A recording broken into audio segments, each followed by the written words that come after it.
చూద్దాం. ఢిల్లీ సీఎం పీఠం అయితే రేఖా గుప్తాను వరించింది. తొలిసారి ఎమ్మెల్యే అయిన రేఖా గుప్తా అయితే అధిష్టానం సీఎంగా ప్రకటించింది. ఢిల్లీ 4వ మహిళా సీఎంగా కూడా రేఖా గుప్తా నిలిచారు. అలాగే అరవింద్ కేజ్రీవాల్ను ఓడించిన పర్వేష్కు సీఎం రేసులో ముందున్నారు మొదటి నుంచి కూడా. కానీ ఆయన్ని కాదని రేఖా గుప్తాను అయితే ప్రకటించడం జరిగింది. సరే, ఎలా చూడాలి? ఢిల్లీ మహిళా సీఎంగా రేఖా గుప్తాను తొలిసారి ఎమ్మెల్యే అయిన వ్యక్తిని తీసుకోవడానికి కారణం ఏమై ఉండొచ్చు? విజయ్ గారు, నిజానికి ఒక క్రమశిక్షణ గల్ల పార్టీ అని చెప్పుకునే బీజేపీ చాలా లాంగ్ టైం తీసుకుంది. ఎన్నికలు అయిపోయిన తర్వాత మళ్ళా గుల్లాలు పడింది. ఒక ఏకాభిప్రాయం సాధించడంలో ఆ, చాలా సమయం తీసుకుంది. ఈ పర్వేజ్ వర్మకు సంబంధించి ఆయన ఆ కేజ్రీవాల్ను ఓడించినటువంటి ఘనతను సొంతం చేసుకున్నాడు. అంటే ఆయన సీనియర్ నాయకుడు కూడా ఆయనకే దక్కుతుందని చెప్పి సీఎం పీఠం అందరూ అనుకున్నారు. మొత్తానికి అన్యాయంగా ఒక కొత్తదనాన్ని, అంటే ఢిల్లీలో గతంలో మహిళా ముఖ్యమంత్రులు షీలా దీక్షిత్ కానీ మిగతా వాళ్లకు మంచి ఆదరణ లభించింది. ఇప్పుడు ఎక్కడ బీజేపీలో పాలిత రాష్ట్రాల్లో మహిళా ముఖ్యమంత్రులు లేరు.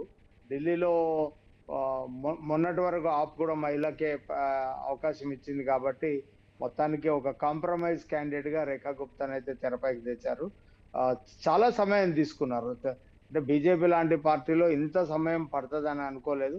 ఎట్టకేలకు ఒక కొత్త ముఖాన్ని, అంటే మొదటిసారిగా గెలిచినటువంటి ఓ మహిళను ముఖ్యమంత్రి చేశారు. చూద్దాం. అంటే ఎల్జీ కూడా వాళ్ళ వ్యక్తే కాబట్టి పాలనకు కానీ మిగతా అంశాలకు కానీ ఏమి ఇబ్బంది ఉండదు.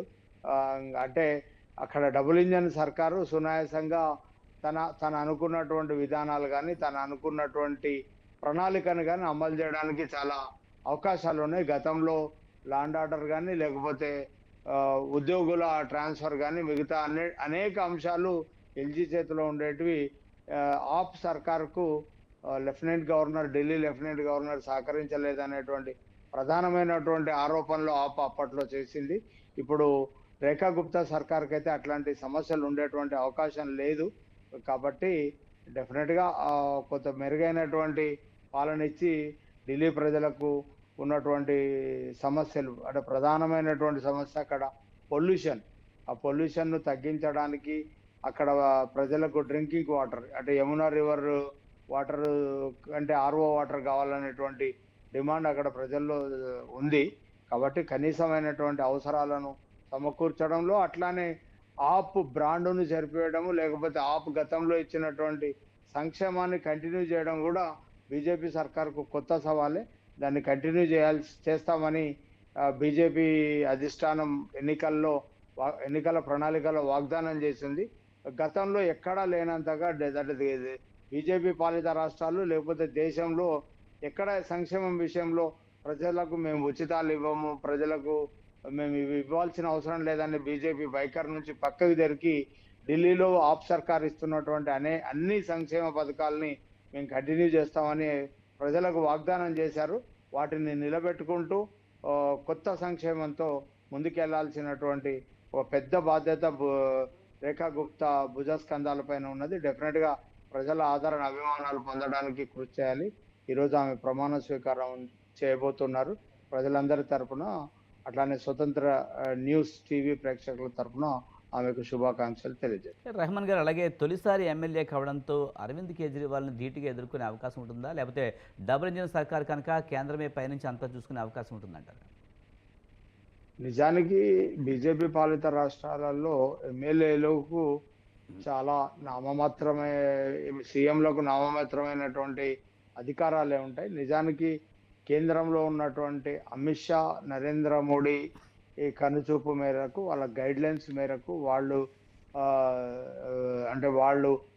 ప్రిస్క్రైబ్ చేసినటువంటి విధానాలను, వాళ్ళు చేసినటువంటి వాటిని అమలు చేయడమే అక్కడ వాళ్ళ కీలకమైన నిర్ణయాలని కేంద్రమే తీసుకుంటుంది, కేంద్రం సూచిస్తుంది. అట్లానే సంఘ్ పరివార్, అంటే కీలకంగా ఆర్ఎస్ఎస్ వీళ్ళు వెనుక ఉండి నడిపిస్తుంది.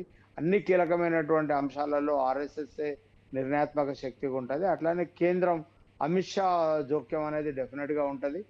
అంటే కొత్త పథకాలు చేయాలన్నా, అంటే ఉన్న వాటిని అమలు ఎలా చేయాలన్నటువంటి అంశంలో ఖచ్చితమైనటువంటి అధిష్టానం గైడ్ లైన్స్ ఉంటుంది. వాళ్లకు స్వతంత్ర నిర్ణయాలు తీసుకొని అదేదో సామంత రాజ్యము, ఇంకా మేము అధిష్టానంతో సంబంధం లేదు, మేము స్వతంత్ర నిర్ణయాలతో వెళ్తాం అనేటువంటి పరిస్థితులు బీజేపీ పాలిత రాష్ట్రాల్లో ఎక్కడ ఉండవు కాబట్టి డెఫినెట్గా కొత్త పాత అనేది ఏమి ఉండదు.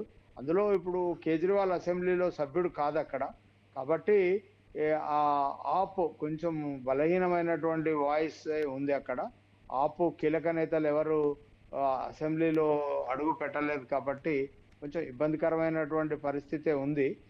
కాబట్టి కేజ్రీవాల్ ప్రజాక్షేత్రంలో ఉండి మళ్ళీ 5 ఏళ్లలో తను ఇమేజ్‌ను కూడగట్టుకొని తిరిగి 5 ఏళ్ల తర్వాత మాట ఏదున్నా. ఇప్పటికిప్పుడు మళ్ళీ ఆప్ తన రోలు అదంతా పోషిస్తదనడానికి కాదు. కాకపోతే బాధ్యత గల ప్రతిపక్షంగా అదంటే ఆప్ కుప్పకూలేం పోలేదు.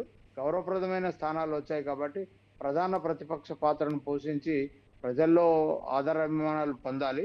అయితే అల్టిమేట్‌గా అక్కడ ఎల్‌జీ కాబట్టి ఎల్‌జీ రేఖా గుప్తా సర్కార్‌కు అనుకూలంగా ఉంటారు కాబట్టి పెద్ద ఇబ్బందులేమీ ఉండదు.